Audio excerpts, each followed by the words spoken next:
everybody. A very warm welcome to today's class. This is the sixth class of the Research Writing and Communication course organized by the Consciousness Studies program at the National Institute of Advanced Studies, Bangalore. So today's class is about writing a research document part 2, and we have our course instructor Madhurima Das ma'am with us. And today, after the session by Madhurima ma'am, we will have a short panel discussion with two of our seniors as well. So, and after that, we'll be continuing with the question and answer session. So that'll be all. Over to you, Madhurima ma'am. We are looking forward to your class. Thank you, Meera. Good morning, everyone. Welcome to part 2 of module. This is which module are we doing? Module 3. All right. Actually, module 4. Module 3. Okay. As we prepare, okay, this is module 4, part 2. And as we progressed, as we began the course, and from moving from initial introduction to right now, as I also read all your assignments, all those clarifications that you seek also come to light. And I think a lot of your clarifications, a lot of your questions that you had presented in the first classes is what has incorporated the content of this unit, right? And that's why, like I said, we are focusing on the research proposal, but obviously the components of a proposal are things that will also work for a research paper. So today we'll look at the part 2. Okay, I'm going to share my screen. What's very exciting about today is also that we're going to have two senior students from NIAS who will be here with us, and we'll have a panel discussion. They have attended a prior course on research writing that I did at NIAS, and the idea is for them to come, share their experiences, for you to understand that all of you as research scholars go through a particular journey. So they will share that journey with you. We will understand the perspectives. We'll also get a live understanding of how did they deal with those challenges, right? So I'm personally really looking forward to the panel component of today's class. So while we get there, let's also look at the last few segments of, writing a research document.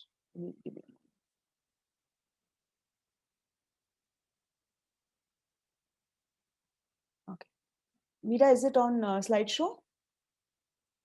It is, right? Okay. All right. Thank you. Okay. So what are we looking at today? We are going to move a little further. Okay. Last time, I think we looked at introduction. We understood how research proposals differ, right? University to university guidelines differ. And but then you have some basic components, right? You'll have to know your research problem. You'll have to identify an objectives. There's a particular way in which you need to do your introduction. You also have to focus on your literature, and there are various methods to do the literature. We also looked at understanding the entire literature table, right? Which actually is like an information framework that you can create to break down the components of the literature review that you're doing. And finally, we looked at the component of reflexivity, right? So those are the initial components of writing a proposal or a paper. Even in a paper, you need an intro, you need a literature review. Then what do we move on to, right? We move on to understanding the research design and the methods, the preliminary supposition and implication if it's a proposal, the conclusions, going back, papers have conclusions, proposals have conclusions, your references and citation, and then we're going to look at some reflective ground cases by the senior students through the panel discussion. Over here, I have also realized that a lot of times over WhatsApp, you all have asked me questions which are very specific to your current research problem.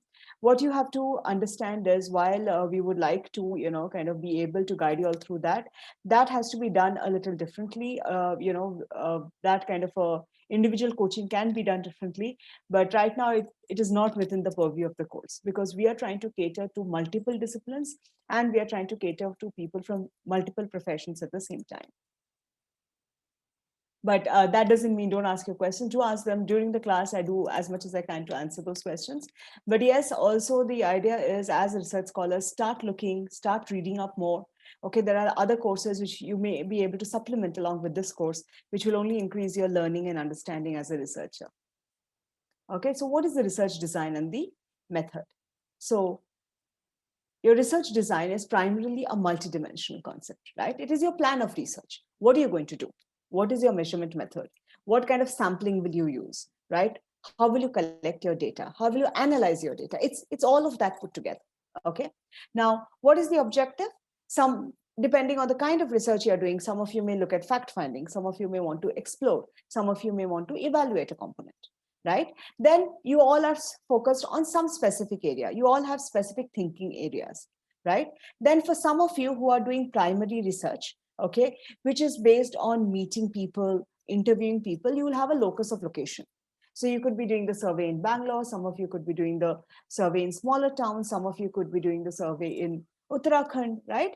Depending on the kind of study that you're doing, your locus of location will differ. Then the relationship that you're looking at in your design, okay, will again differ. Are you looking at two specific variables or constructs like we discussed? Are you looking at an association between them? Are you saying that these two are related to each other? Are you comparing two things? Are you comparing the air pollution level in Bengaluru and Delhi? Are you trying to look at a causal relationship? Are you saying that, you know, air pollution causes more respiratory diseases? So it depends on what are you trying to study, right? Depending on the kind of study you're doing, you will also define that relationship in your research design. Then, depending on the kind of evidence you're looking at, is it experimentation? Is it interview? Is it observation? Is it questionnaire based? Is your data qualitative? Is your data quantitative? What is the procedure? How are you collecting that data? How are you collating that data? Right? I remember a lot of you stating that if you're looking at ancient scriptures, many of you may not have published work. So, or the published work that you're talking about is no more being published, right? There are no more reprints of it. And you'll have to source it from specific libraries or from specific academic sources. So these kind of things, right? This journey of yours and how you're collecting your data is also something that needs to be written down. Then obviously the entire thing is about, you know, understanding whether the timeline is cross-sectional or the timeline is longitudinal by nature, right? That is also something that you will have to understand. What does it mean? Are you studying it you know, over a long period of time? That's your longitudinal. Or are you studying it for different people, you know, at the same time, but you're looking at different samples. So I'm going to study people in Bangalore, people in Chennai, people in Mumbai, people in Delhi, people in Kolkata, right? And that's a cross-sectional study. Or am I only studying the people in Bengaluru over the next 2 years, over the next 3 years? That becomes a longitudinal study. So what are you looking at in this design? You're trying to understand the generalizability of it, right? Can you generalize your findings of your study? But not all studies are generalizable. This is also something that you have to understand. A lot of you in some form of experimental studies will look at controlling extraneous variables. A lot of social science studies will also look at controlling extraneous variables, external factors that can impact your data, right? And the whole idea is, does your research design give you enough input to answer the questions adequately, the questions that you yourself have asked, right? And that's where the research design becomes very, very important. A lot of you, you know, scholars may have done a course on research methodology actually in your master's level. So a lot of this may seem redundant to you, but I'm revisiting it as part of the component of writing about it, right? So while that is research design, what do you do when you write about it? When you write about it in a paper or in a proposal, these are a couple of things that you have to keep in mind. The section has to be well written and it has to be organized well. Okay, because in case of a proposal, you're not actually doing the research, but your reader should understand that it's worth pursuing it. Okay, for a proposal. For a paper, your reader should have complete clarity on how did you go about the research design. Okay, so the design and the method, okay, should be specifically aimed to the study. Okay, what are the aim? Is it an exact match? Does it actually help me meet the aim? Okay, you have to take examples from your literature to show why this research design is robust by nature. Why is it a strong research design? Why this makes sense for you to do. Okay, also talk about what are the things that you could have done, but you have not chosen for a particular reason. Okay, so also give what else can you do with this kind of a design. Okay, in a proposal, that factor can also be brought in. Be specific about the methodological approach that you're taking. Okay, what you have to remember is when you show trustworthiness in your writing, you can show people that you can actually generalize from your study to other events, other places, other periods of time. Make sure that that commitment is something that you can live up to. So do not overpromise in a proposal.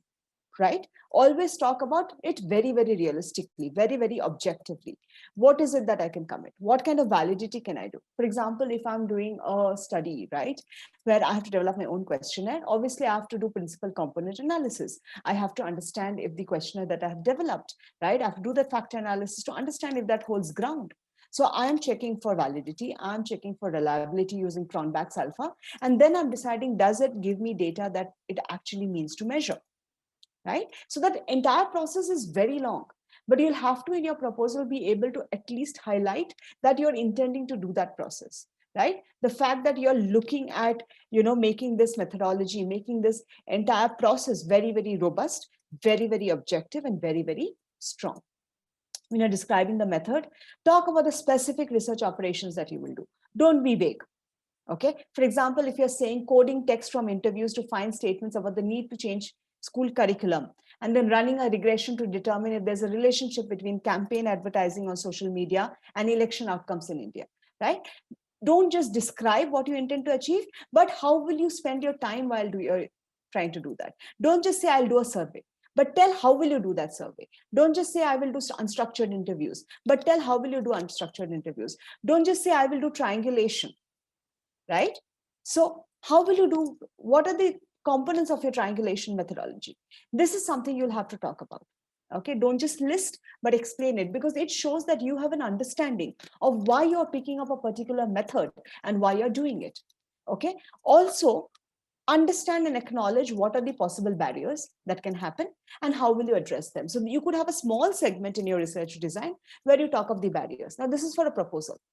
For a paper, you can actually, depending on how you want to address your audience, you can also talk about the challenges that you faced when you incorporated this research design, right? A bit of reflection helps. So what are the challenges that you faced and how did it work for you?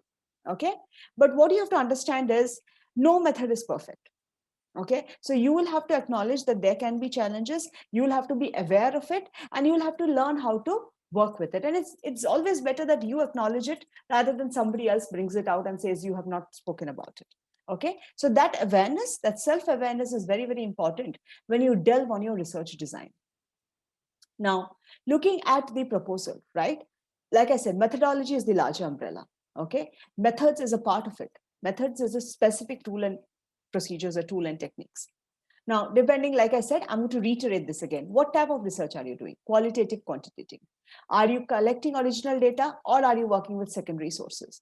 Is your research descriptive? Are you doing, like I said, correlational? Are you doing experimental studies, right? What are your sources?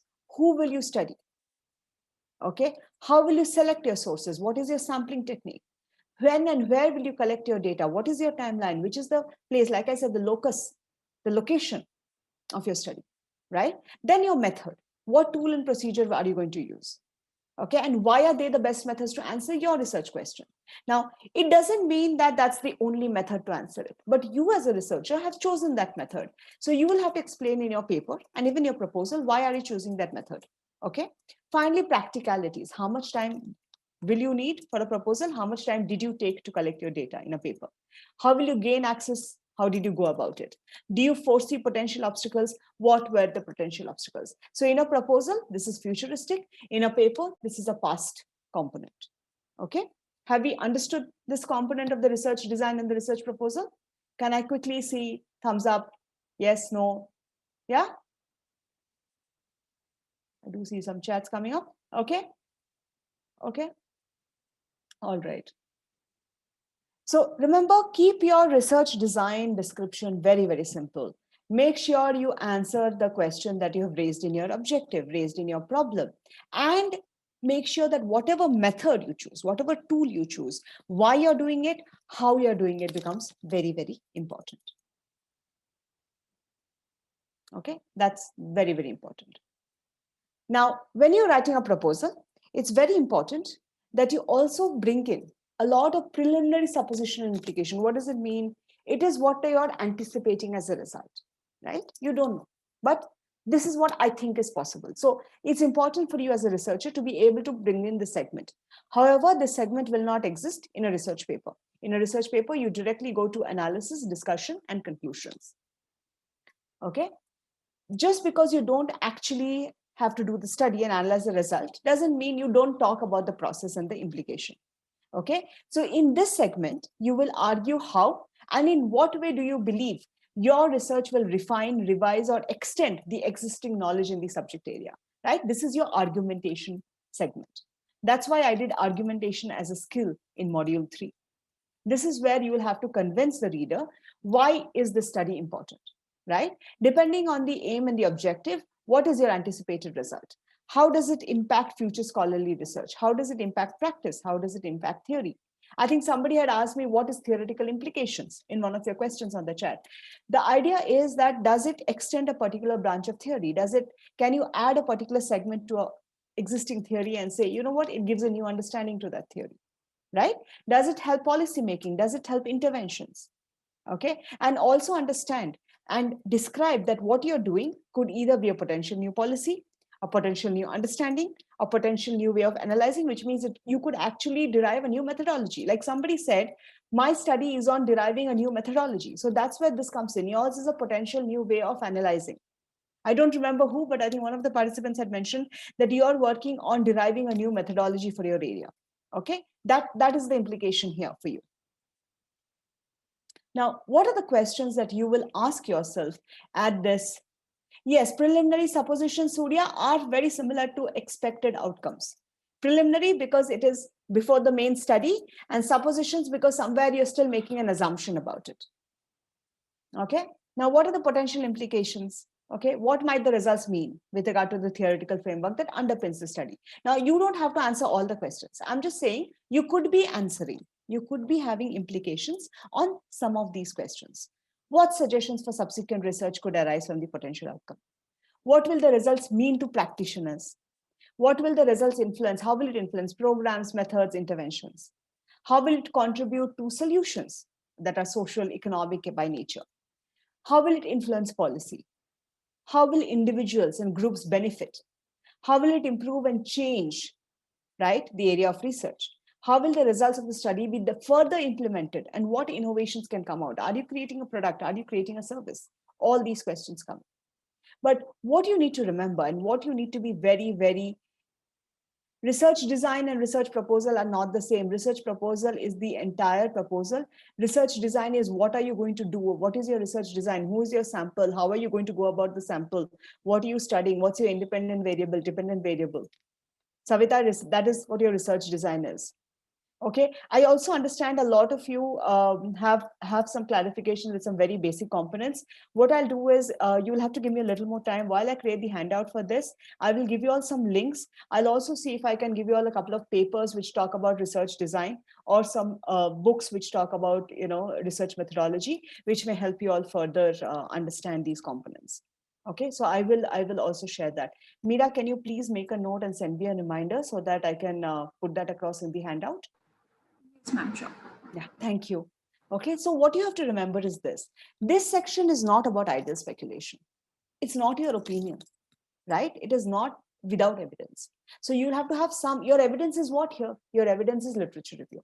In some universities, they expect you to do a pilot before you do your main research proposal for your doctoral work. Okay, they expect you to do some pilot work. Okay, so in that case, you will do the pilot work and that will come in with potential implications. But if it is a proposal which has not asked you to do pilot work, then it's completely your supposition and your implication that you're looking at.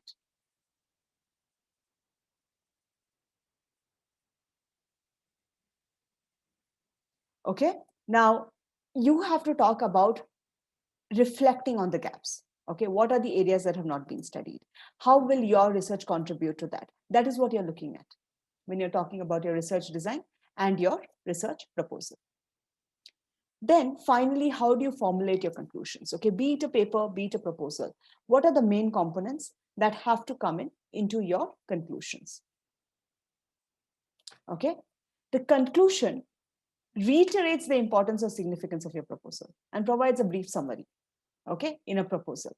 In a paper, the conclusion, you will summarize the most important thing of your research paper and talk about it. Usually in a research proposal, conclusions should only be 1 or 2 paragraphs long. in a research paper, depending on the length of the paper that they have suggested, the journal has suggested. Most journals give you a very strict guideline.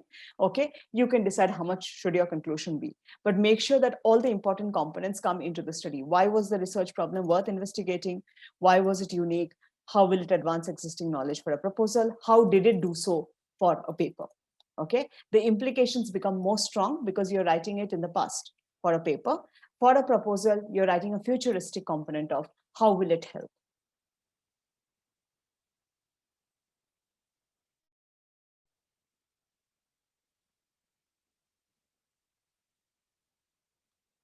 Okay, so what should your conclusion say? 5 main things. Why the study should be done for a proposal. This is keeping in mind why the study should be done for a proposal. For a paper, why the study was done. The specific purpose of the study and the research question it attempts to answer for a proposal. The specific purpose of the study and the research question that it has answered for the paper. The decision as to why the research design and method used were chosen over other options for a proposal. The robustness of the research design and the methodology that you have taken up for the paper. The potential implication from the proposed study of the research problem. What were the actual implications from your current study and what does it mean theoretically and from an industrial application perspective or a policy derivative perspective. A sense of how your study fits within the broader scholarship about the research problem. How does your current, that is for your proposal, for a paper, how does your current study add more to your research domain? Okay, so you see how all these components, your introduction, your literature review, your research methodology, okay, preliminary suppositions for a proposal, actual analysis and discussion for a paper, okay, your conclusions, how all of these come together. Okay, these are all 5 important components of a research paper or a research document. But then we also have the next important thing, which is our referencing and our citations. Over here, what I'm doing is, as I'm speaking to all of you, I'm also adding a lot of I'm giving you a lot of site links, okay, which I will share now over, we'll see if we can share it over chat later, or I will be putting them into the handbook. But right now you just need to understand that there are multiple sources that are available for you to do this, okay? Now, why do you need references? Why can't you just write a piece without references? I have to tell you that I have been, as I've started working on your first assignment, I've realized that some of you have actually put in references, which is excellent. Okay, some of you have not shared references, but which also depends on the kind of writing that you have presented. But some of you have very coherently also put in references for that short write-up that you've sent. Okay, so well done. To show that you have read some of the authorities on the subject, which will give added weight to your writing. Okay, like I said, you have to read the main papers. You have to read the pioneering work in every field. To allow the reader to find the source if he or she wishes to examine the topic in more detail. Okay, now, for example, if I am giving you a topic, right, and you've written on it, and you come back to me, you give me a reference, and I want to cross-check on something, I can always look up the topic in more detail, right? All the referencing that I do, while I have told you that I'm using the Purdue Online Writing Lab, when you go into it, you'll realize there's a lot more that we, given the span of the course, we may not be covering. And it is always good if you're interested to do an extra reading. For literature students, there's an entire segment that the Purdue Online Writing gives. Okay, so there's a lot more you can utilize if you start looking at the reference links that we share to avoid plagiarism. Okay, the next thing is giving citations. How do you do that? Okay, if you are giving a quotation, author's name, date of publication, and the page number, if it's a direct quote. If it's just summary, just the author's name and the date of publication works. Okay. Now, when you're doing that, how do you do the referencing? You use particular verbs, right? Verbs are action words, remember? So summaries and quotations are usually introduced by a reference verb. So you say, Smith argues that, okay? Janovic claimed that, okay? So whenever you say something like this, and if you're summarizing it, you can use these reference verbs to talk about it. These verbs can be either in the present or the past tense, okay? The use of present tense suggests that the source is recent and still valid. So 2018, 2015, 2012, okay, it's still. But if you're looking at something, a source that is really old, but it's still very, very distinctious, then you could use a past thing, okay? Argued that, okay? In some disciplines, an old source may still have validity. Like a lot of you said, right? If you're looking at ancient scriptures, they will have validity for your area of work. So you'll have to just cite them with the year that's given. or the year that has been known to mankind. Okay, using quotations. When you're using a quotation, it primarily means you're bringing the original words of the writer into your work. Quotations are effective, but do not overuse quotations. Your paper, your document should not be filled with quotations. Okay. However, they can be very, very valuable because when the original words express an idea which is very distinctive. Okay, for example, if you're talking of a particular type of literature work, right? At times you will have to use the original, quotation from the particular author because that summarizes the entire essence. And you feel that just writing those few lines and then explaining it further will give your reader a better understanding. So you can do that. When the original is often more concise than your summary could be. When the original version is very well known, it's very popular. Okay. If somebody is looking at, working on Wordsworth's Daffodils, then there are a couple of lines from Daffodils which are very popular, right? So you can actually quote that line and then talk about it in relation to, human understanding, human behavior, for example. Okay.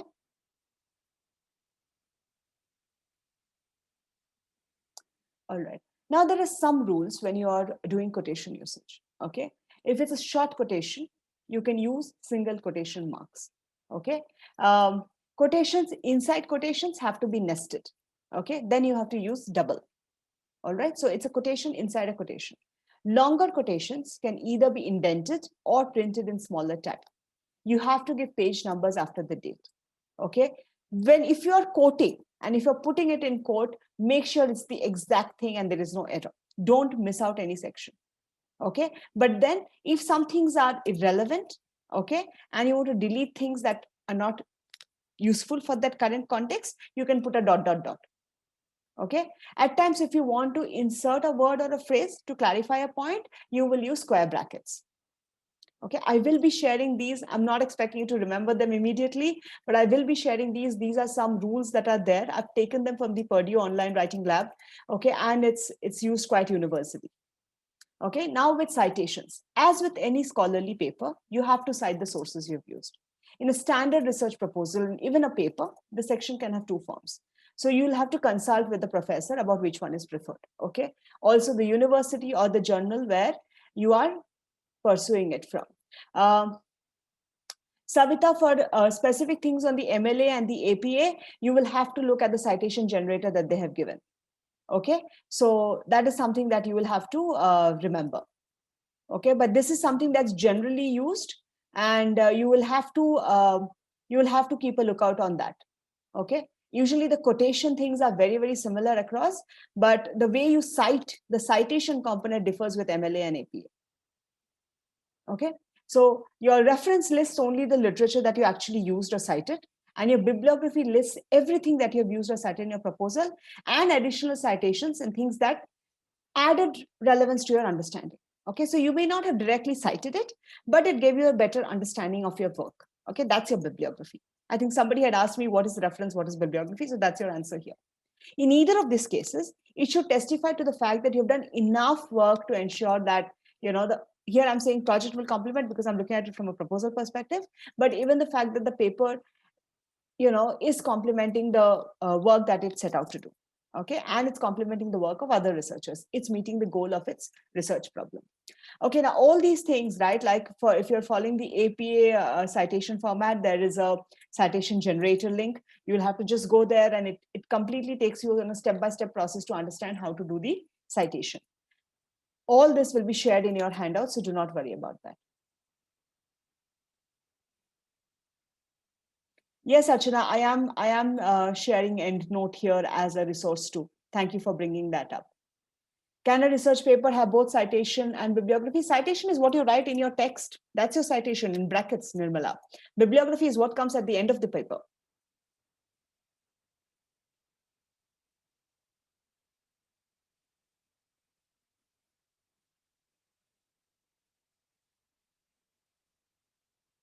Citation is what you put. Bibliography is a larger bucket.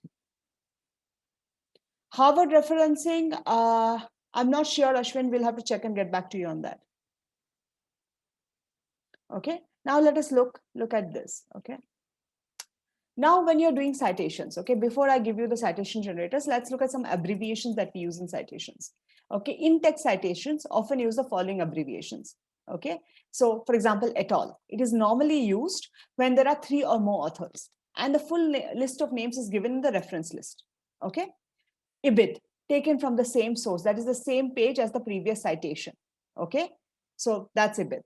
Op.cit, taken from the same source as previously, but a different page. So in a particular page of your paper, say you're citing the same source. So instead of continuously writing it the same author's name in bracket, you could write IBID and opcit. IBID if it's the same page again, opcit if it's a different page, but it's the same source. Now, why do we use a citation tool? Why would you want to use a citation tool?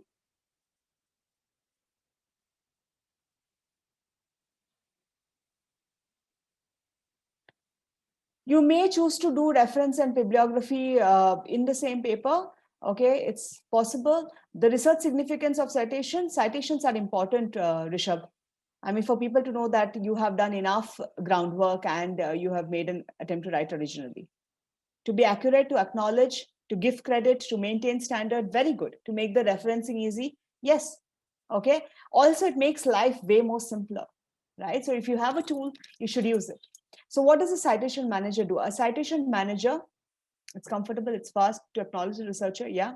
Citation manager stores all your citations in a searchable database so that you can, okay, keep your research organized, format your footnotes or endnotes. For example, whatever style you're following, APA, Chicago, MLA, okay, it helps you format everything in your document accordingly, okay.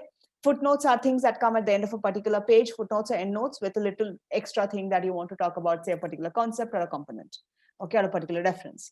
It will format your bibliography automatically. It really makes life simple. You can insert references into a Word document with a click. You can create and format an annotated bibliography. Now, what is an annotated bibliography? Okay, an annotated bibliography is a list of citations to books, articles, and documents, and each of them is followed by a brief, descriptive, and evaluative paragraph, okay, of the annotation. The purpose is to inform the reader of the relevance, accuracy, and quality of the source. So it not only kind of tells you about the source, but it also gives a small descriptive component of it. So that's what citation tools do today. Okay. Now, for example, something very similar. Okay, so the Harvard, okay, if you want to create the Harvard APA and MLA citation for your bibliography, okay, you have all of it here. Something as simple as citethисforme.com. Okay, if you open each of these links, right, you will realize it's a very step-by-step process that you have been told. Nunchavi, you will have to check on the specific MLA format and see what is preferred, whether it's footnotes or endnotes. Okay.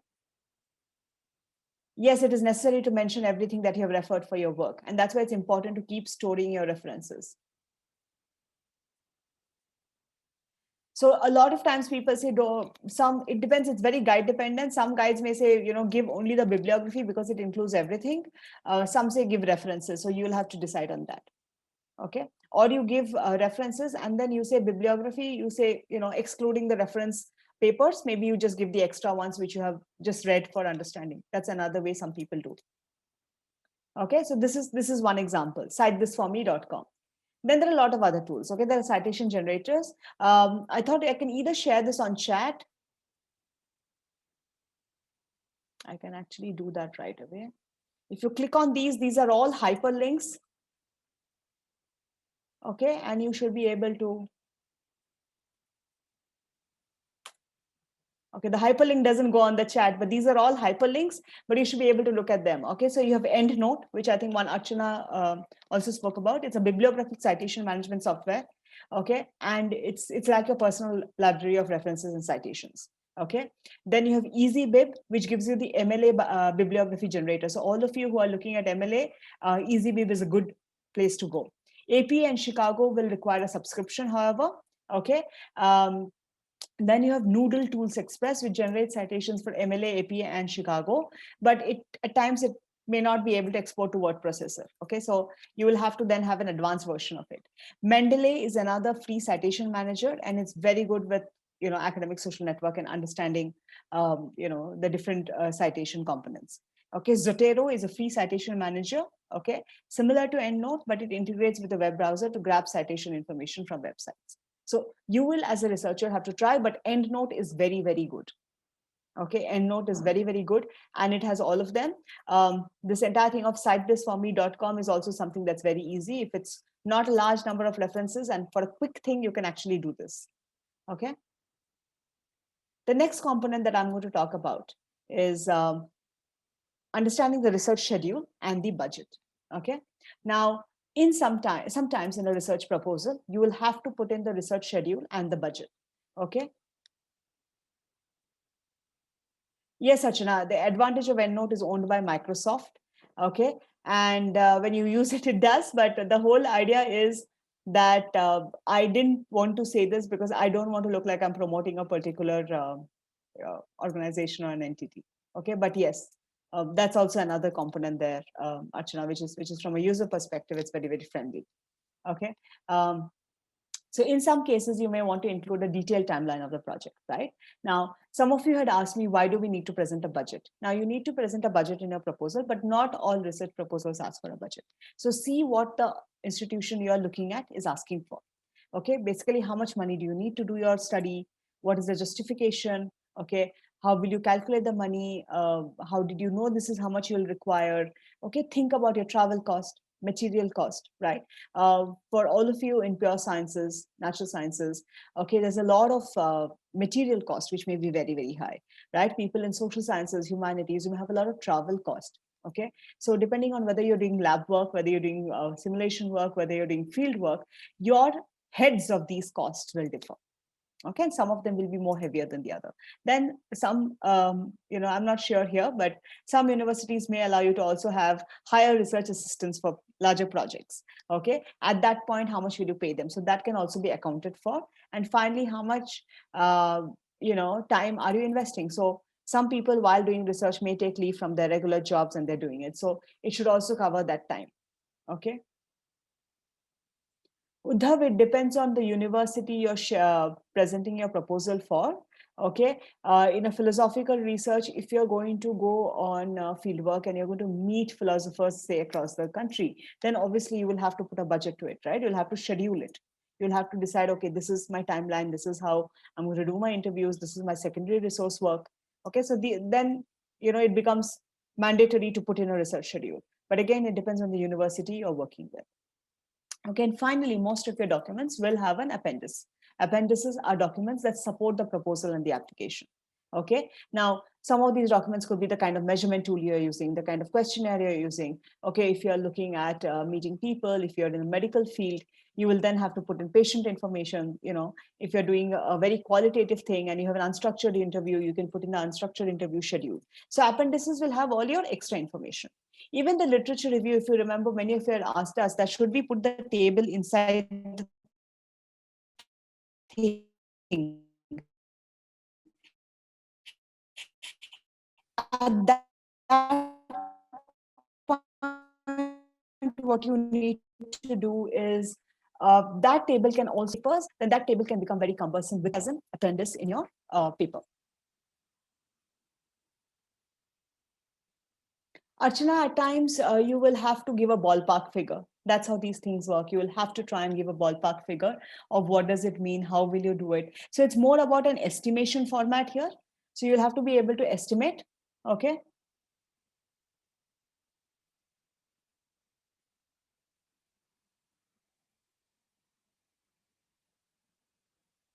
Zahida, I don't understand. What do you mean by recorded interview?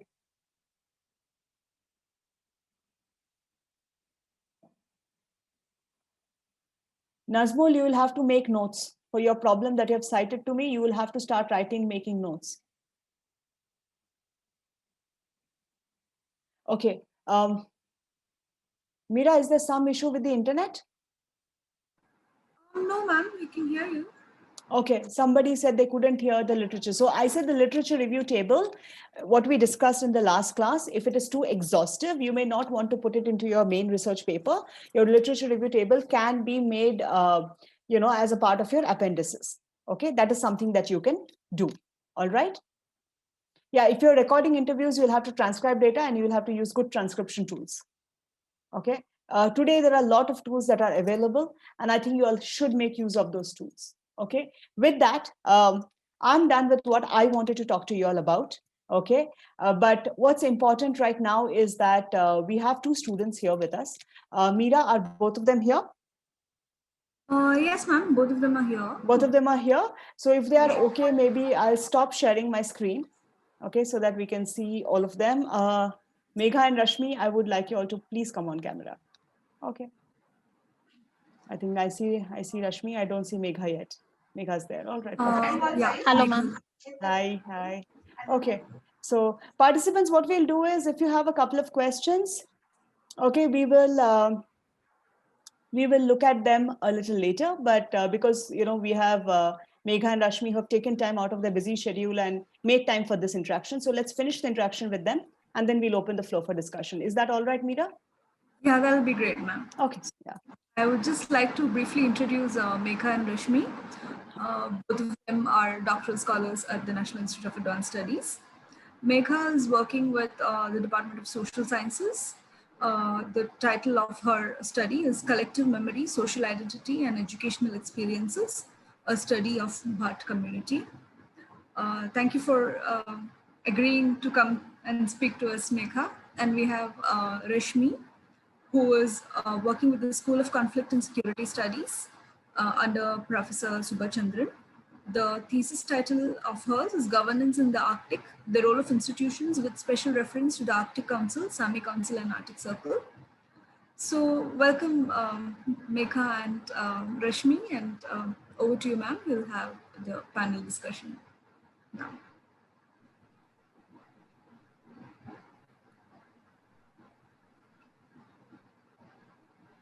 Meera, I couldn't hear you a little. Oh, okay. So I was just introducing them, ma'am, and Okay. so you can start with the panel. Okay. Session. So I'm going to open that list of questions that I have. All right. So thank you so much, Megha and Rashmi, for making it to the discussion today. You all are what right now in your third year of doctoral work? No, Second year of doctoral work, right? So I think there is enough experience that you've had, dealing with a couple of writing-based challenges, which I think our participants will immensely benefit listening to you today. So what I'll do is I have a couple of questions, and we'll just do a round robin. So the first question, maybe I'll start with you, Megha. The second question, I'll start with Rashmi. We'll do that. So basically, it's about, I want you to reflect and share on your experiences. And after that, maybe if we have time, we'll also open the floor if the participants have any questions, right? Because maybe they'll relate a lot more to listening to it from you all. Okay, so the first thing, Megha, I would like to start with you is, what was your initial idea of writing and what were your initial research writing challenges? I think for this, I share my experience from my MPhil time, because that's where I started with research writing. So, research writing is different from normal writing, even assignment writing. Assignment writing, I think most of the time we just put things together and submit it. But research writing, one, you need to remember it's a long document. You need patience. You cannot, because I still remember at the end of my first document, there were so many grammatical mistakes and I was like least concerned. I just wanted to be done with it. So we need to learn patience. Some hours to put in to get used to the only writing part. I will put research aside, just writing part, get used to it. And second is, it went both sides. So one, you're confident about writing because you're doing it, but then you like this research writing, can you do it? So it goes both sides. So one thing I still face at times is like I do not start writing. I'm like, will it be good enough? So another thing I'll say, write. Even if you have like anything which you're told or related to your material, just keep it in writing because it helps in the end when you have to submit a compiled document. Just put everything in writing because it takes a lot of time. And after writing, do this Grammarly check, do a word check, because it's nothing more irritating like when you see a document and you see simple spelling mistakes. Like from political science background, I've made spelling mistake with the word of political. It's very simple, but that happens. So and also go through your work, but that I'll advise you to do it maybe the next day, because if the whole day you're writing, your head is full of it. You do not see a lot of mistakes. So maybe the next day go through it. And citations, one part will I say, whatever you refer, put it in the brackets, even if you're not giving proper citations, because it's difficult to come back and, remember where did you take what from. So these I think initial things I learned, and these still help me. Okay. Yes. Okay. Thank you so much. Rashmi, what do you have to add on this? I mean, initial idea of the writing and what were your initial challenges? You have to unmute yourself. You're still muted. Yes. Okay. Most of the points have been highlighted by Megha, but I would like to say that my initial idea of research was that there must be something all new. New altogether, and how will I find that one research gap that nobody has touched upon in my area of research? However, in the due process, I realized that I should be maybe focusing on relatively less researched area and bring out something in my own perspective, and that's also a contribution that we make to the existing literature, looking through my own lens. It's great if we can come up with something new, but I understood my limitations of not knowing other languages also. That also comes in your research writing. So I work on Arctic, and there are several languages, both mainstream and indigenous, and I possibly will not be in a position to say that there is a clear research gap without knowing what research has been done in those languages on my own topic, right? So this was one of the initial challenges I faced even before I started writing. So I'm highlighting about the challenges that haunt a researcher even before the writing starts. And what about the initial idea of research writing is something very similar to what Megha also said. Where should you start writing, when should you start writing, and how do you put things in points, and when do you stop reading? That's also quite a challenge for me, as to when I start reading, I do not know where to stop, when to stop, and how to add it in my thing. And I think annotated bibliography comes very handy in such cases. Okay. All right. That's fantastic. That's so much there, right? I mean, the entire thing of having patience when you're writing, right? Research writing, I think one of the initial things we also discussed in this course was that it's about building human quality, right? There's a lot of behavioral component in it, apart from just the academic acumen that we bring to the table. And I really like the thing of, bringing your own lens. I mean, what is it? How do you find that research gap? It's like that little thing you're looking with, Aladdin's gin, and you hope that it comes out to you. It's like a eureka moment. But that happens only when you read. But again, these are such multiple challenges when you stop reading. So thank you for bringing those couple of things out. And, I think we did, this time when I did the course, I did bring in the entire, where, when, how component, because you realize that these are questions you'll have to keep asking yourself. And I mean, even you all in your second years must be realizing that it's a constant work in progress, right? As you're figuring it out and you're writing your literature, and you know that, okay, there's more that you're reading up, and there's more to be added to the component. Okay. The next question that I have for you is, I wanted to understand, how does a course on writing help? Okay. And did that at any point of time help you overcome some of the challenges? I mean, we often have these questions saying, if I use these tools, it is enough. And I always tell them that, there's only so much tools can do for you.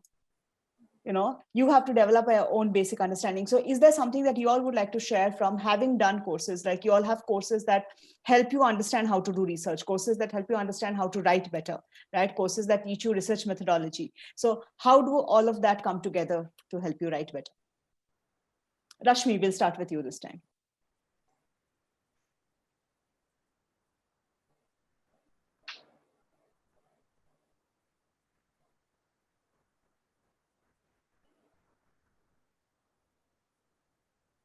Okay, I don't think I have permission to unmute. That's becoming an issue. You are unmuted. Yeah. Okay. Yeah, Now. Yeah. So how a course comes, helps in this. I will start with research methodology course itself, and even during masters also we had research methodology. So my research journey starts from masters, and how even in I come from a department where master's thesis dissertation is extremely important, and we deal it like almost like a PhD, as to having theory chapters and all these things. But to arrive at that, a course comes very handy, because first at NIAS, research methodology gives you a very multidisciplinary understanding as to the coursework what we have done and the various methods that are used in different subjects, right? So they will definitely help you to streamline your ideas and come up with new ideas from different subjects. Try and incorporate it in your own research as to how, and see that if that works or not. With classes of research writing, I think grammar, the ways of presenting your ideas, how do you write it? Because how to write and what to write is a constant question that's running behind your mind throughout your research journey, as ma'am mentioned earlier. And a course like this will definitely help you wade through it. And the interactions that you have with your peers, tools are not enough, and class and course is something that gives you an edge.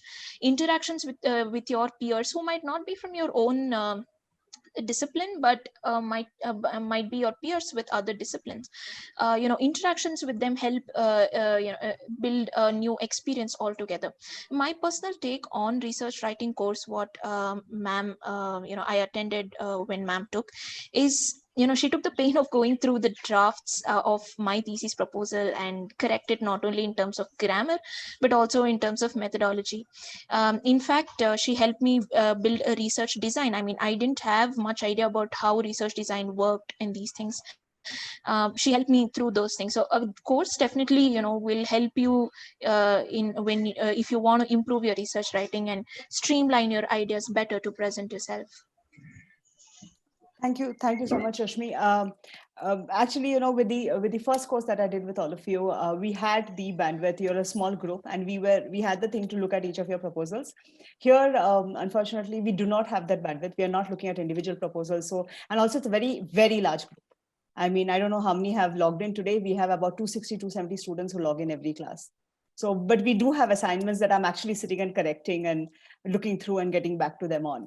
So, but the proposal thing, I think what we did with your batch was very, very, very one-to-one.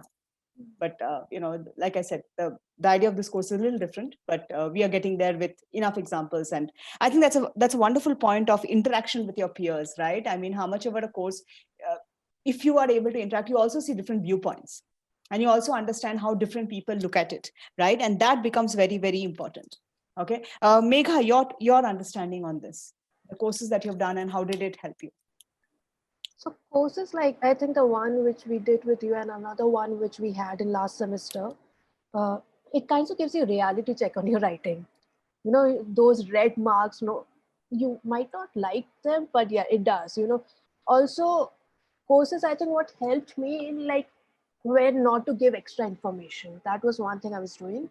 Second, I learned how to connect the paragraphs, because at times we just put out information, not connecting the information enough. So that is one thing I learned. Like in the beginning, you need to talk about, in short, what are you will be talking about in the whole essay or whatever article you're doing. And then you need to connect the paragraphs. Everything needs to go in a flow. And that is, I think I'm still learning that. I'm not there yet. I'm still learning that. Methodology, I'll come to that. Methodology helps a lot. So this methodology is one class I'll tell you all to take seriously, because like me, then you have to again go back to the books.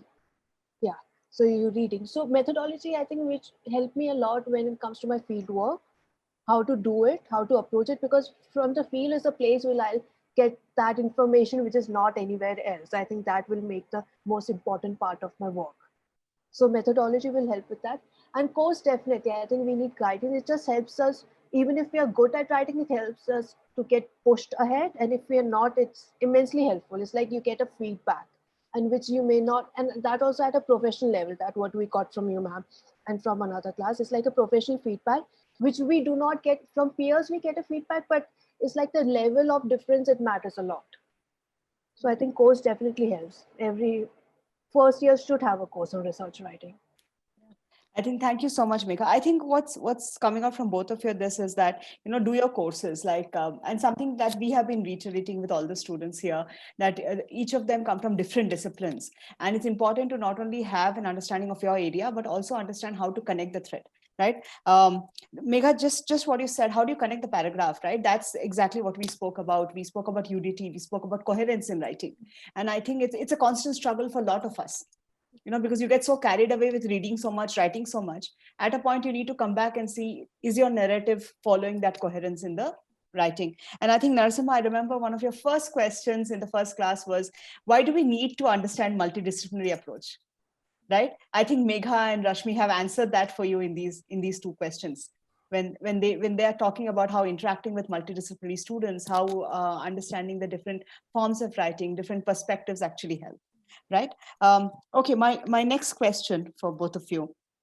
Over these 2 years, right, how do you feel your writing has evolved? Definitely more patient. Patience? Okay. I can write for a longer period. Definitely. I don't hate it now. It's just like it's becoming part of me. Okay. Yeah. That has. And That's very honest. I mean, when you say I don't hate it now, yeah, I think all of us at some point, I think I can see a lot of faces which are smiling. I think you've connected that thread, Megha, with them when you say there are times when all of us, I think at some point may have hated it, even if it's for a short time, but because it just wasn't working. Right? Sorry, I had to interrupt you because I see so many smiling faces suddenly on the camera. Continue, please. And also realizing, like, I think still last year I was doing that, sending documents at the end moment and actually turning in trash. So that in realizing that's not the way it should work. PhD, I think in your head, like PhD is much more important. I think that's also the reason of being more patient. It's not like an assignment which you can just submit. So patience is definitely, yeah, one thing I did learn, like the point which Rashmi was talking about, when to start and when to stop. For this, somebody else told me, always go back to your objectives. So they tell you where to stop. Yeah, that thing I learned. Yeah. I'm still writing. I'm still procrastinating at times, but I've improved. I'll say that.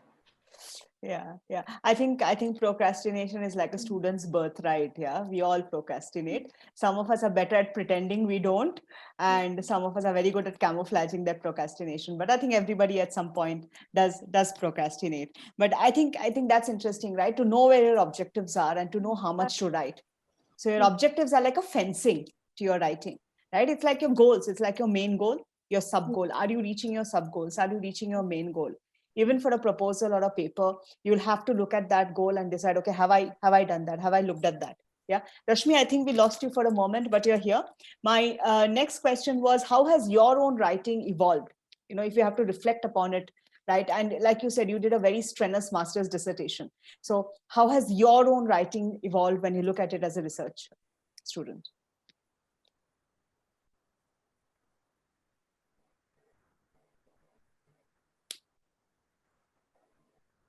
Meera, please unmute her. I think there is some issue again. No, I can hear you now, Rashmi. You're unmuted.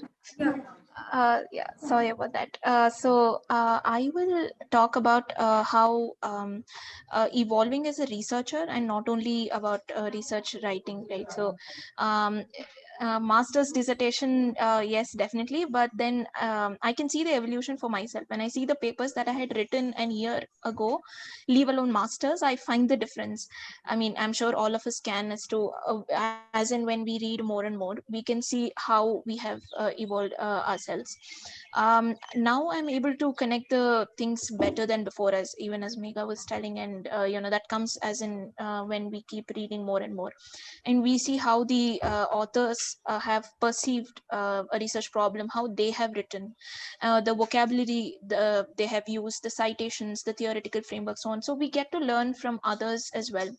And now none of my research writings go without citation, and that's very important for a researcher, to respect other fellow researchers work while we are writing.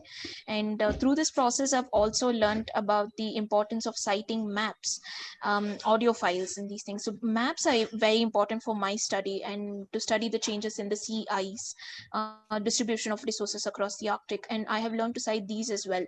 In fact, sometimes we have to write to the cartographers asking their permission to use their maps, and this is something that I have learned in the process of evolving as a researcher. And also about I've learned about how to write research proposals for fellowships, which is very important part of your PhD journey. I mean, those of you who are in PhD, fellowships are expected to enhance your research capabilities, and at least to learn to apply and cater to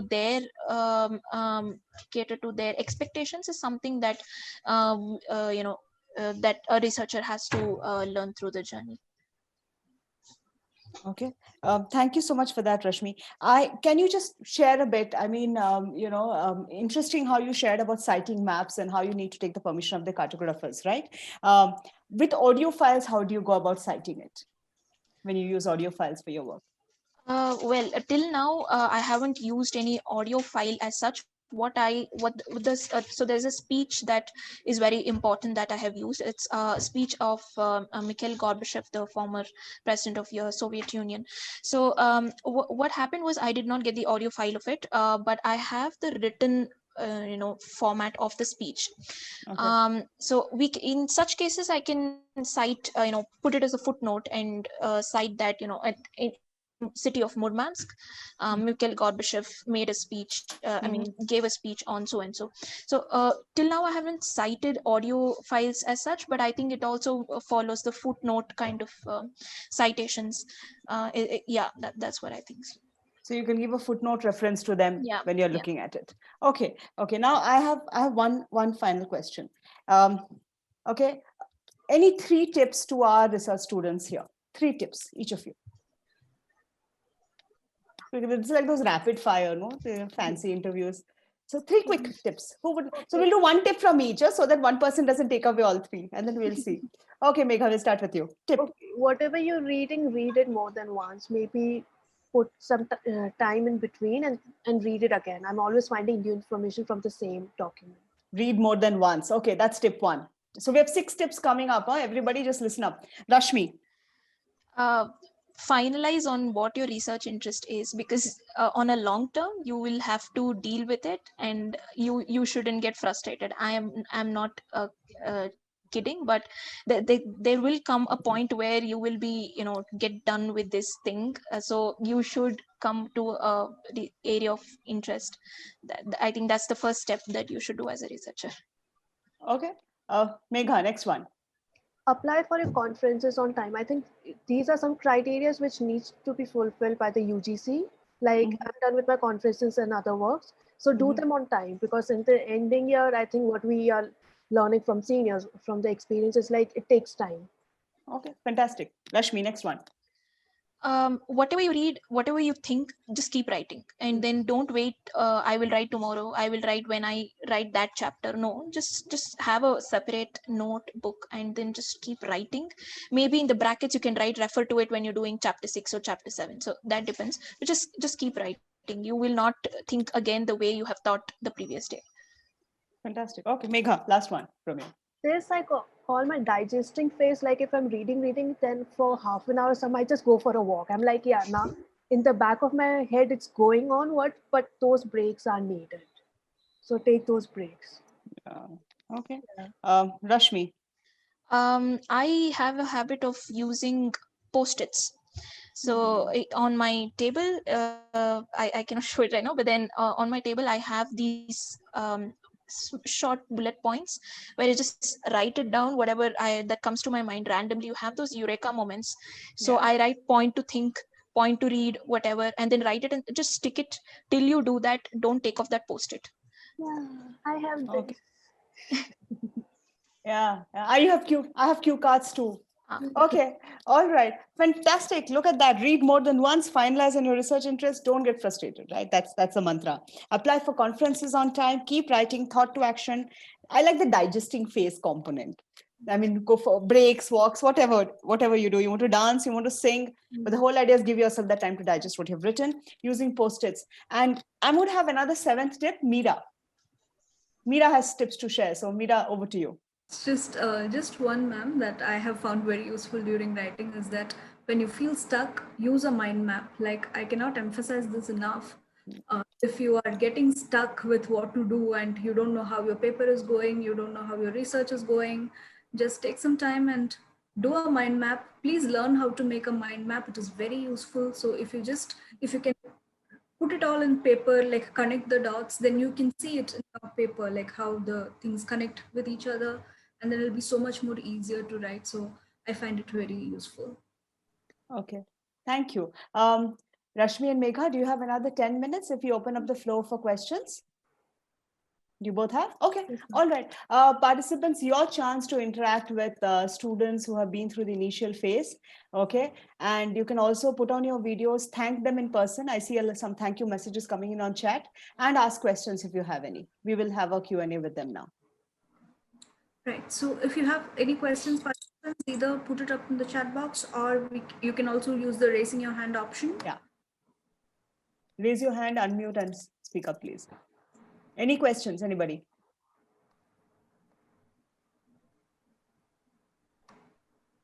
No questions? There are a lot of thank you messages. Any questions, Meera? I'm also looking at the chat. I can't see any as yet. No questions, participants. All good? Looks Yes. like, Good. Okay, Pragya has a question. Okay. okay. We have a couple of them coming up. I can see them on the chat, Meera. Yeah. So thank you so much for sharing this precious information. And I want to ask this thing that, Pragya, can you introduce yourself so they also know where you're coming from? Yes, ma'am, for sure. I work as a counseling psychologist in Lucknow, and I've done masters in clinical psychology. My question is that I have done it in 2016, and since then I'm working as a counseling psychologist in education setup. Now I'm thinking towards making that leap, taking that leap towards higher education and taking up research and thinking about doing PhD. Now the question is that I think Rashmi ma'am said that, deciding upon your interest is a very important thing. And so I want to know that, as when you were your master students or post, that how were you able to narrow down to one area of your research? Like I am interested in child psychology. I'm also interested in prenatal psychology and also addiction management. So how to narrow down? Because I think from the point of view of researchability, last time ma'am discussed that when it comes to prenatal psychology, somehow that researchability was not clicking, and child psychology, I was able to find things more easily, but my passion deeply lies in prenatal psychology. So thank you. Should we take one by one, or is it together? Yeah, you can take it one by one. One by one. Okay. You are the speakers now, so the floor is yours. Okay, Pragya, ma'am, thank you for your question. So how did I come to arrive at my research interest? So let me tell you how I narrowed it down. I'm interested in, when I was in masters, I realized that I'm interested in maritime security and oceans, the governance of the oceans. And then also I had my interest in climate change. That's something that I personally, not only research, personally also I connect to it, the climate change and animals and these things. So when I was reading more about climate change, I came across the way it was affecting our poles, the Arctic and Antarctic. And then Arctic also happens to be an ocean, unlike the Antarctic. So I'm connecting both maritime security and climate change into one region, and that's how I arrived at Arctic. So yeah, that's about my experience as to how I can arrive. But within the Arctic, there are so many things that are there. And right now I have, I'm doing on governance structures on institutions. So that's also about the specificity within the area of interest what you have. Like, for example, there is scientific perspective of Arctic also, but I'm not into that, but I'm into the governance structures. Great. Thank you, Rashmi. I think now we'll take a question from Kanjan. We're trying to unmute you, Kanjan. Megha, do you have anything to add to Pragya's question? Yeah, I do not know how to answer her. For me, I think I was extremely lucky because for me, okay, so I come from a political science background. I thought my future was in international relations, but what I realized, there was a specific aspect which I was interested in, whether it was international relations, comparative politics, or anything. That was the identity aspect. And that's what I've been not stuck, but that's what I've chosen. So there was a book which sir was talking about in a class, The Intimate Enemy. So that book I found so interesting. I did not sleep in the whole class. So it started like that. But yeah, that is a book I can read anytime. So it's like, it just made me like awake. So I think I've been extremely lucky when it comes to my research area. So to have been like intuitively, I was not searching for it, but I found it. So I actually do not know how to answer her question, but something which you think you can do for like 5 years at least. That much should be there. Not something like, because we all tend to jump from one topic to another, because in your head, maybe I should have done that, or I can do this also. But what is that something which you think you can more focus on your interest is, because you need to stretch it for 5 years. If I'm not sure if that helps. Yeah. I think it does. Great. Thanks, Megha. So shall we take another question now? Let's move on. Yeah. Okay. Kanchan. Kanchan, go ahead. Yes, thank you for this wonderful session. Myself, Kanchan, I'm working with the Times of India, Pune, and also currently pursuing my PhD under English literature. I have two questions. First is, like, sometimes I don't understand in the process of writing, because every day I'm writing for the Times of India. I think I can write. I know there is a difference between research writing and academic writing, newspaper writing, but still somehow is that overconfidence. I feel I can write, but somewhere I can understand that this is not an academic writing. So how do we really distinguish academic writing from every kind of writing? That is first question. And my second question is, when you are developing a research framework for yourself, so I wanted some tips for that, because when you are following a methodology, of course everything is tried and tested, but when you are developing your own research framework or your own methodology, then I wanted some tips for that. Thank you. So first, I think this was something which was told to in again another course which I took. So when it comes to writing, academic writing itself, you will see different people following a different way of writing. So what they told us, like, okay, yeah, another thing, whenever you read an article you think is well written, learn from it. How is it written? Reflect more on it. And for that, I say go for that when it comes to style of writing, because everyone has a different style of writing. Yes, definitely when it comes to research, you need to give like proof, like from where did you get that? You should not just make a claim. So it needs to be much more specific. From where did you get some information, from where it started, what followed, and where you're coming to. I think this is the main difference. Then methodology part, it's like, what do you want from your work? Like the kind of findings which I want comes from ethnography. It won't come from survey interviews. So decide what you want, then go through various kind of methodologies which are there, see which one actually will provide you the information which you want. Then I think you can decide on the methodology. For the first question, I think to understand the difference between what as journalists we write and what academic writing is, I think the first step is to compare and contrast two things. Just keep a newspaper article and an academic journal article next to each other, and you can easily find the difference. And you need not keep even a 15 pages journal article. You can just keep 1,000-word academic commentary and see the difference between the two. So compare and contrast the writing style, and how the arguments have been made, and how methodology. So I come to my second point. Methodology is something that's emphasized in academic writing, and that is not, I'm not saying that it's not there in journalist writing, but I think we have to cater to what the readers also want.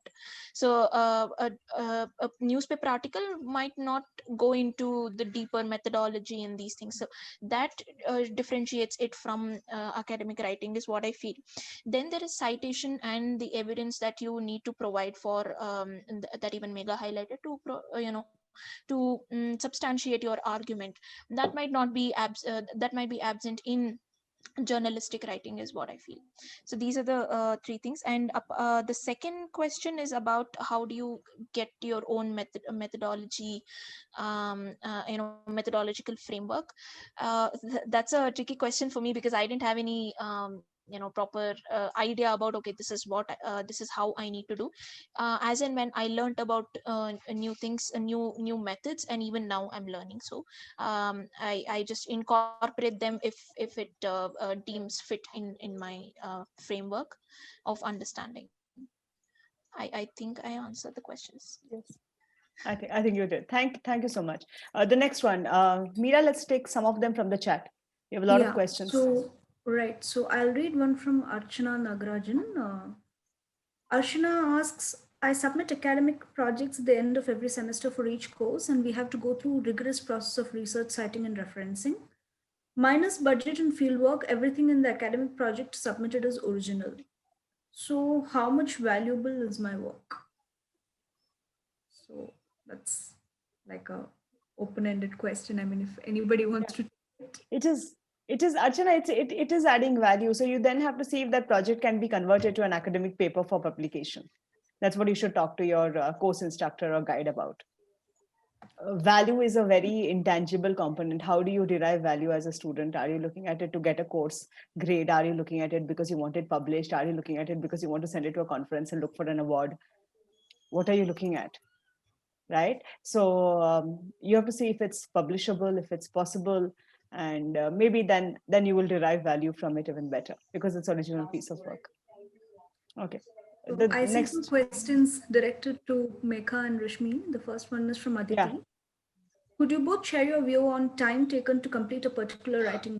How do you set deadlines and work on it, especially if you're multitasking? Yeah. So there are a lot of questions on time. One is, how do you set deadlines, especially when you're multitasking? Then one person has asked, how do you stay fit if you're sitting so much and writing? Then one person has asked, how much time will you take to write something? So I don't know, between you both, just figure out how you will answer some of these. I'll talk about staying fit. Okay, so it's not that I'm very fit, but then I try to maintain a healthy lifestyle, and that's very important. If you are into research, doesn't mean that you have to forego your sleep. Please don't. That's very necessary, because sleep enhances your memory, and that's scientifically proven. So please sleep, and then try to I'm a person who can work early in the morning. So I mean, this is my experience. So I get up early, and then I work, and then evenings I do yoga. So or you can, whatever hobbies you have, like dance or whatever, or some physical, if you want to go to the gym or something, but ensure that you don't sit in a place and then try to move. And then, as Megha also was telling, please take walk breaks, and I think that really helps to process in the longer process. So that was one. Time management, I think that's a constant problem for even me, and I've been trying to balance it. And deadlines, I think the pressure on you is enough to make you write things and manage the deadlines, because whether it is 6 monthly reports or any other submissions or something, you are expected to do so and so, and then the pressure automatically comes on your mind, and you will end up doing it. So that is something, but try not to keep it to the last moment, is what I feel. Maybe you will be compromising on your quality if you do so. I have learned bad lessons from this, so don't keep it to the last moment, is what I will tell you. Okay. Megha, Good tips. you have any comments? Yeah, so one, if you can learn how to be consistent, which I'm still facing problem with. Somebody also asked, how do you avoid procrastination? Yeah, so one is, in the morning, just get up and take a bath and get ready. The more you sit on the bed, more you're like, okay, yeah, it's all right, I'll do it. Second, for me, I do not work on the bed, which helps me. So my bed is actually now has clothes and all. So I'm like, I cannot even go back to the bed right now. So have a place where you do your work. Always have that. If not, then just get a place. It helps with space. Exercise part in between, I always keep on taking walks. Drink lots of water. So even if when you have to go for a pee break, just take a round. That helps. And fix a slot, like evening, half an hour or 1 hour, you're going for a walk or something. That helps. So like being fit or exercising is not a negative thing. It's not taking time away from it, because we are not spending even 12 hours writing for sure. So just fix some times, and sleeping time, fix it. Because with me, I face sleeping issues, so having a fixed time helps. So wake up at the same time, sleep around at the same time. Those things helps. I think these things we've been reading and listening for so long, but now I think I'm realizing its importance. Yeah, so adding all this actually adds to us, because PhD again is just like 5 years is not a short period, or 4 years, but it's much more. Like without a good mental health or physical health, we won't be able to do this. You will make more mistakes. So health comes first, then you'll yourself feel more encouraged if you're actually really interested in your work to do your work properly. True. Yeah. Great, True. thank you. Very- So very true. Yeah. we have another question from Nitya. What are the obstacles you face during collecting data, both primary and secondary? I think the participants are making the most of having these two here. They're asking questions from across the units. So yeah, please share your insights. So primary one is that you might get different information about the same question which you have for the people. So that you need to be, and even if you get different information, write both of them down, because that's also kind of a information you're getting. You know how one aspect is seen differently by different people, or why are they saying two different things. And in primary, always make sure how much you should probe the other person. You should know when to stop, because at times they'll be like, okay, this person's irritating me too much, maybe I should not tell him or her that much, and give the other person enough space to talk. So you need to realize whether the other person would like to talk more, or you need to ask them more questions. That I think you need to be very patient, especially the first few times you're talking. So I've done some phone interviews, from that I'm sharing this. Secondary, it takes time to find information. Like for my community, there are hardly 10 articles in total. So it took time to get me. But then again, when we see, we sometimes feel like it's not a negative thing to have less material on your work, because it's something you're contributing more. Because which I've heard from professors and all, like, you don't have enough, from where will you cite it? I'm like, but I'm bringing it out. So having more or less material is not like, it does not mean your research is not good enough. Yeah, but you need to stop reading. Another thing they talk is maybe go for papers which are cited more. But yeah, this thing which we were told, so whenever you sending a paper to a journal, it helps if you've gone through what they've published before. So it's like they know you've read their articles also. It might add to it, getting your article published. Yeah, so these things, I still feel in a very initial stage. So I'm like, yeah. Yeah, no, I think that they're very useful tips. Rashmi, anything? So my field research hasn't begun yet. It's and I have a very narrow, time. Very less time. I can't spend months together, and like, how we can go in India and come. It's not like that. So I think that's one of my challenges as to how to, concise and complete my field work whenever I go. Thanks to COVID, it's just delayed. But whenever I go, just finish that in a time frame. Keep definitive thing. I think that's one of my challenges that I will be facing when I go for field. Then in terms of primary data, sometimes the accessibility to government documents and white papers, that might be a problem. But then it's not only about accessibility, but also about how to use them. Can you use them? Should you use them? Where, when, and then what kind of permissions should you take, and all these things, right? And it's not like everything is on open access. So especially the government statistics and something, and you will have to be a little careful while dealing with those things. So that was one of my problems, because I deal with the UN, the institutions, and all these other issues. The secondary data collection, I'm primarily banking on journal articles till now, because I can get hold of them easily, much easier than books. Books are fantastic, but then for me, all about the Arctic, it's all the international publishers. And then it's a huge cost. I'm I'm not undermining the other things, but then what what publishers do in terms of my research area, what I have seen, they're charged in crowns, then charged in Norwegian crowns, Denmark crowns. So it's huge cost to afford those events. So go through your library if it's possible and get through your institution those things. So that's a challenge for me in getting books, even the online versions, not only the hard copy, right? So I have banked on journal articles more and more. Okay, thank you. Meera, would you like to add something here on fieldwork experience?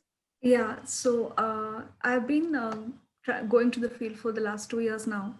And one thing that I can say is that rapport is also very important, because more often than not, there is a chance that you might have to go back to your informers, and if you're writing a paper, you might have to go back to them.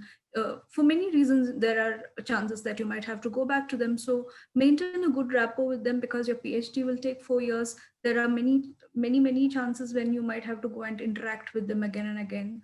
So keep them approachable and all of that. So it's important that they're approachable to you and vice versa. And also regarding the consent, it is very important, especially your universities might give you an ethics clearance, and for that you might need consent.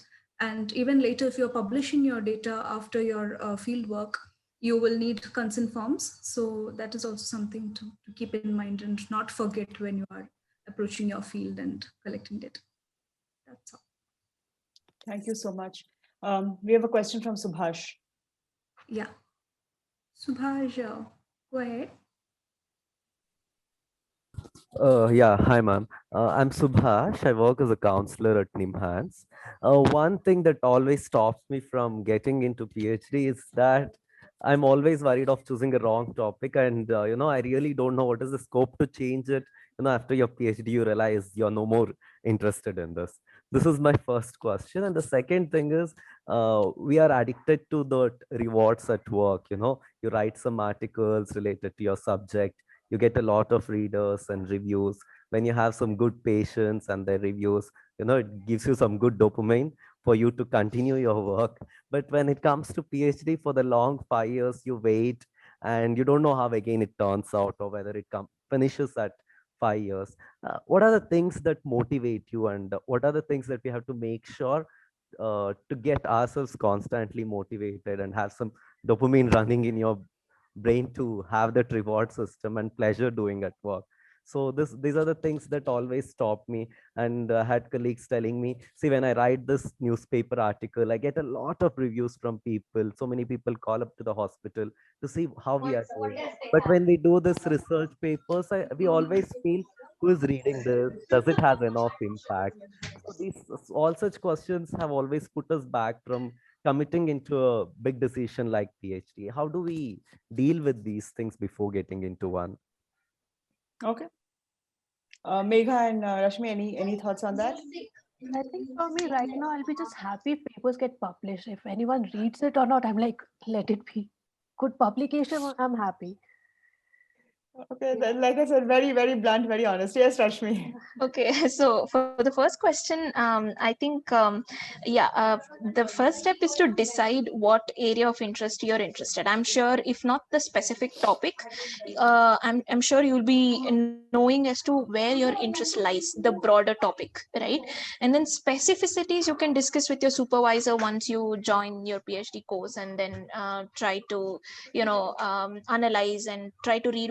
When you read in your own research areas, you will get to know, probably this is my interest, my specific topic that I need to deal with. Also, what you need to keep in mind is your topic should be the specific title of, or whatever the scope of your thesis. What I want to say is that it should be a topic where you should be able to write a thesis, but it should not be very wide that you cannot complete it in 4 years. It should not be so narrow also that you cannot write a thesis on it. So specific topic is something that you can juggle here and there, probably until you have time to submit your research proposal.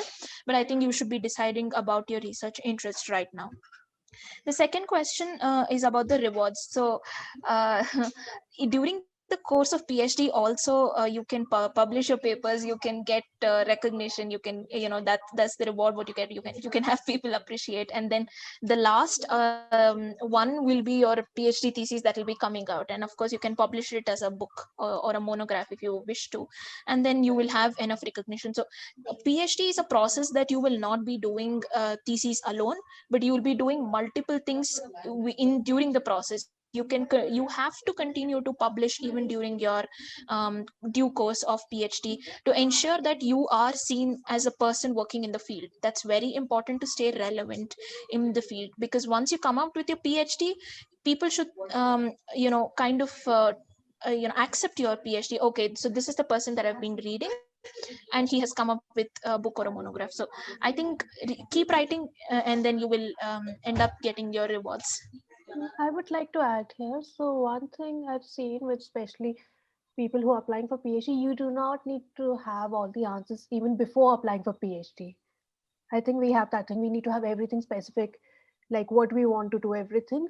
You get a supervisor, you get time where you get more than 7-8 months to finalize your proposal. So you get that help. So you don't need to know everything before.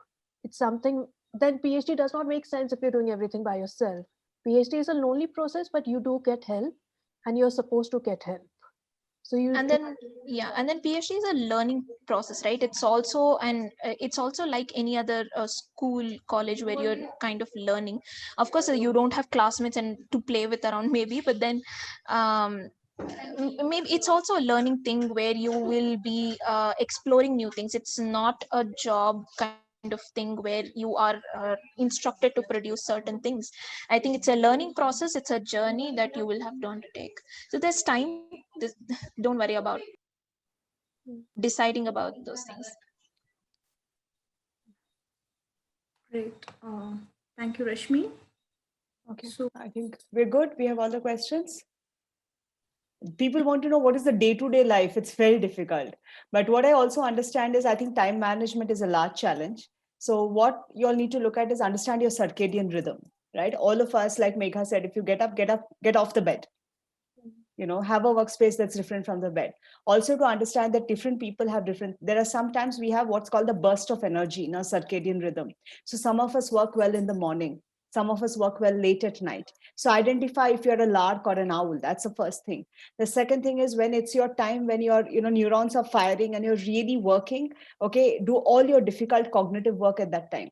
So don't get distracted. Don't plan things at that time. Then there are times when you're very good at huddle time, which means it's a time when you want to interact, when you feel like going out, taking that walk, right? So plan your day according to your circadian rhythm. Also understand which is the time when you feel lazy. So do things that are mundane, that don't require much of attention at those times. So post lunch, a lot of people feel lazy, right? A lot of people may start feeling lazy late evening.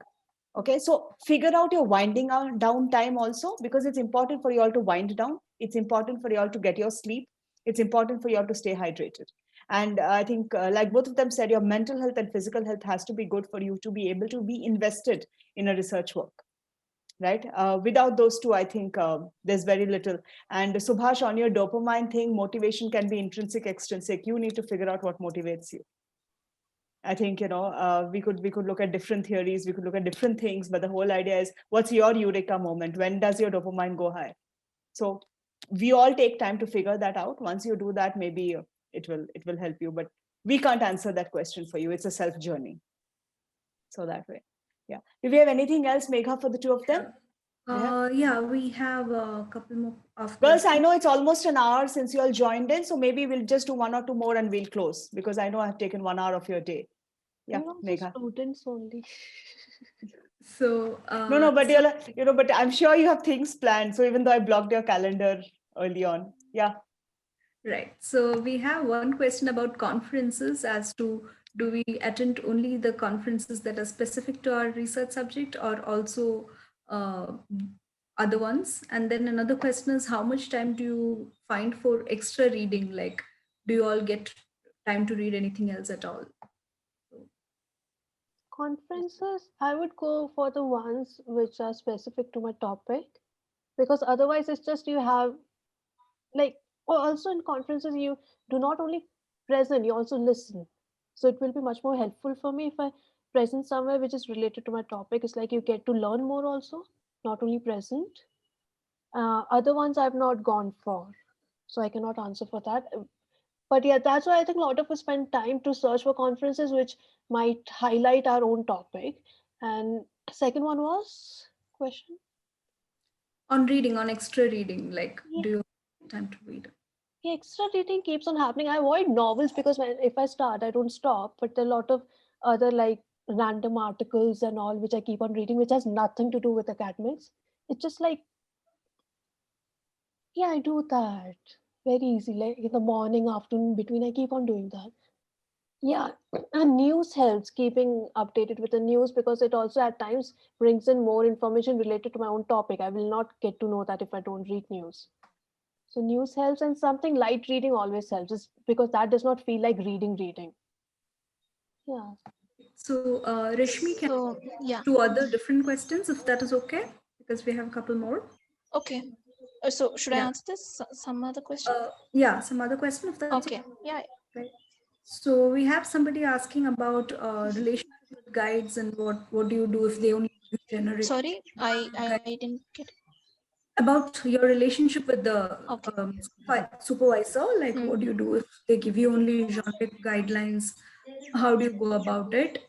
And then there is another question about how do you decide on which papers to which journals to publish in, and yeah, regarding publication largely. So regarding, I will go the second one first. So regarding publication, I think so. At NIAS, we are expected to publish in a Scopus indexed journal, and then how do you decide which journal you need to publish? Is first of all, what's the please check if it's a predatory or not.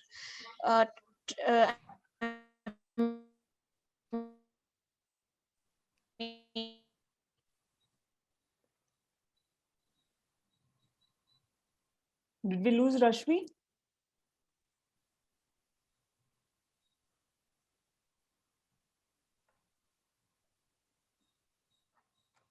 Can we hear her?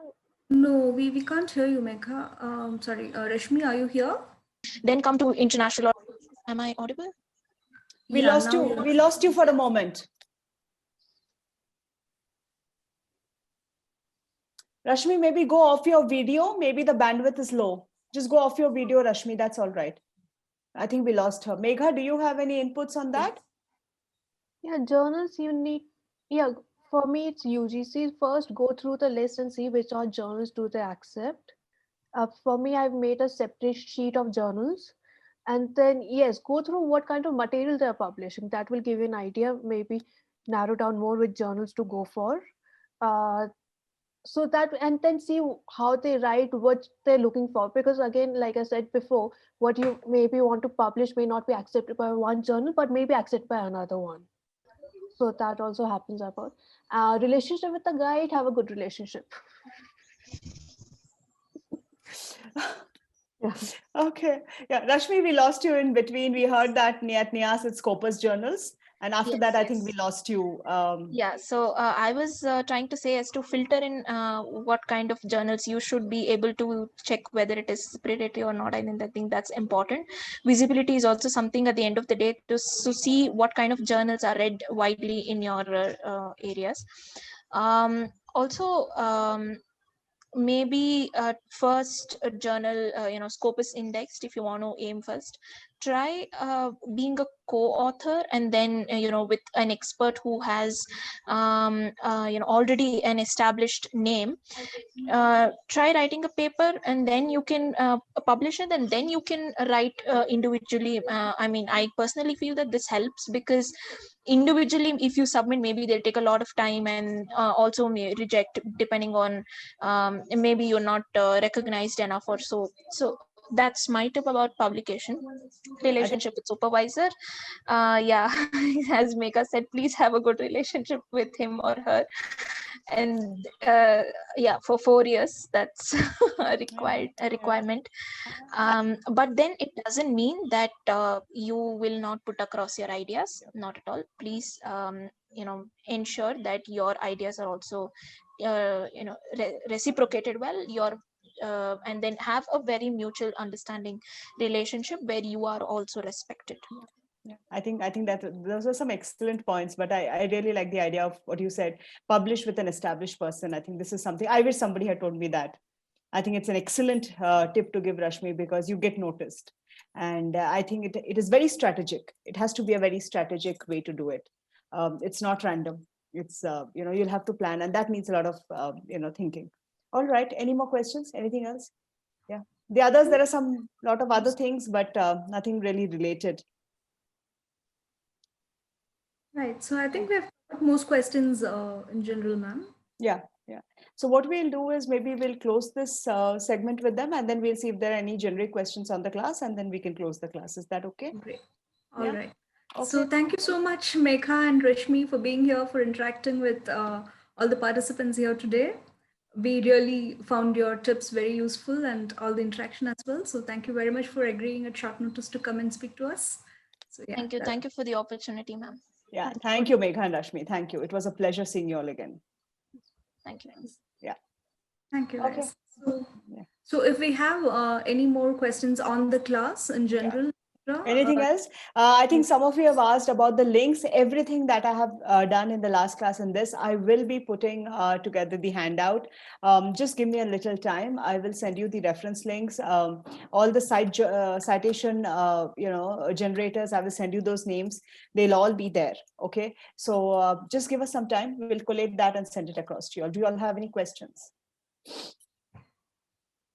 No questions. All good. Okay, our next class is on research ethics. I want somebody's asking for attendance. Yeah, we will be sharing the attendance document. It's already here, and we will share it on WhatsApp as well. So Our next, we have some questions. Let's take them first. Yeah, right. So Mridul Saha, I see you here. Please go ahead with your question. Hello, ma'am. Thank you for the very informative class. I'm Mridul Shah. I've done my master's on English literature, and I've already asked this question you in this group actually, and I've messaged you personally. So sorry for that if I disturbed you. No, that's all right, Mridul. I have been a bit held up with some personal things and I couldn't answer, but I remember you had sent a message. Can you repeat it? I'll see if I can answer it now. Yes, yes, ma'am. Actually, my area of interest is consumerism in the new age relationship, but I have to find some basic books to read because I don't have the exact idea on that particular thing. And I have submitted the assignment of this particular class actually to the mail. You're looking at consumerism in new age and new age relationships. So you will have to look at books on consumer psychology. You will have to look at books on behavioral economics. You will have to look at books on marketing. These are your three immediate areas that will talk to you about consumerism. And see how you can then understand the concept better. Immediately, these are the three areas. Now, which specific book I wouldn't be able to right now tell you off my head, but you'll have to do some research and see which of from these areas. So behavioral economics, right? Consumer psychology. Okay. You can also look at marketing. Okay, these are the three segments from where you will have books that look at consumerism. If you look at behavioral science, they will also have things on consumerism in terms of nudge. So Richard Thaler, Nobel laureate's work on nudges is a lot about how it impacts consumerism also. So you can look at that. Thank you. Yeah. Okay, great. So we'll take a question from Nagashri now. Nagashri, are you here? Hello, can you hear me? Yeah.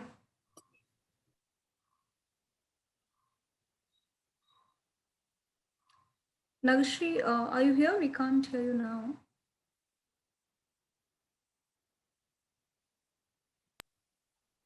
Hello? Yeah, go on. Can I go on? Yeah, please do. Good afternoon. Ma'am, my question is like I am from a biotechnology background. I've done masters in biotechnology and also in a master's in psychology, clinical psychology. I had some research experience before, and right now around 2-3 years of gap is there because I have small kids. I want to come back and start with a review article or a research paper. But is it required? Like it's very much mandatory to myself get registered in a university and then write a review paper, or can an individual on their own write and correspond with the journal? I just wanted that clarity. I'm Okay. not sure like how do Okay. we have to go about it? Please. Okay, Nagashri, based on your previous work, you can still Yeah. write across and publish, but a lot of times journals ask for affiliation, Okay. right? Okay. So that affiliation at that point becomes important. Okay. Okay, Okay, so ma'am. that's where being associated with a particular university or an organization makes a difference. Okay. Very, Even for very, from a practical point of view. Yeah. okay. And ma'am, what's the main difference between review article and research paper? Research proposal is if we are in a doing for a PhD, that comes into point, if I've understood it right. Okay. But when I write as a review paper or a review article, it is collection of some Yeah, it could be just collection of literature, it should be collection of methodology, it could be collection of some findings in a particular area and you're discussing that. A review paper can be a very broad thing. Okay, and research paper is same as research paper will have one single objective. So review paper could be one type of research paper. Okay, okay. Research Okay. paper is the larger umbrella. Okay, okay. Yeah. Okay, ma'am. Okay. Thank you, ma'am. Thank you. Ma'am, we have a question from Atmika. She says, I noticed that my writing style is stagnant. How can we develop our writing style in a more productive way? So Atmika, one is peer review and feedback. The next thing is figure out why do you find it stagnant? That's a very strong word to use. And we are, again, very critical about ourselves. Okay, so find out what is it that you feel stagnant? What is it that you don't like about your writing? And maybe make that bullet point and then see how can you practically solve that. It's very difficult. I mean, what you find stagnant, I may not find stagnant when I read it. So that's the only generic perspective I can give you on your question. Okay. That's nice. So we have Neetu asking, what is meant by philosophizing in research? Okay. So if in your research paper, you're looking at a philosophy component and talking about it, I think that's where the terminology philosophizing would be used. But from a philosophy perspective, I wouldn't be able to comment on that. Okay. So I think Hasan has a more personal question. So perhaps I don't have the bandwidth to review initial personal research articles. I think like Professor Sangeeta Menon has mentioned already in the WhatsApp group that we cannot do personal consultations from this course. But maybe, given the kind of interest that's come out from you all, we can look at something like that, but which will be more of a consulting based thing. But right now, within the purview of the course, because if I do it with one student, I have to do it with all 200. And don't have the bandwidth, and it's beyond the scope of the course. So I regret to say that, but that's how it is. It's a practical difficulty. So yeah, that's that. So any other questions, anybody? No? Okay. All right. If nothing, I hope you enjoyed the interaction. And, I think it was wonderful that we had two students who came and shared, because you will identify with them. I think a lot of you identified with the things they spoke about, and very practical current living challenges is what they shared. Over to you, Meera. Okay, so thank you everybody for all your questions and for being such an interactive audience and participants. So we will see you again for the next class. The attendance sheet has already been shared with you. The Google form has been shared in the chat box. And we will also be opening the WhatsApp chat groups if you have further questions, and we will share the attendance list there as well. So I think that is all. And thank you very much, Madhurima ma'am, for another excellent class. We look forward to next week. Yeah, thank you so much. Everybody for being here. I have to also thank Dr. Sangeeta Menon for giving us this opportunity, for giving us this platform to learn more about research writing, and also Niharika, Sheikh, and Ashwini, who work relentlessly in the background to facilitate this course. So on behalf of Team CSP as well, I thank all of you all here, and we'll meet again next week. Thank you. Thank you.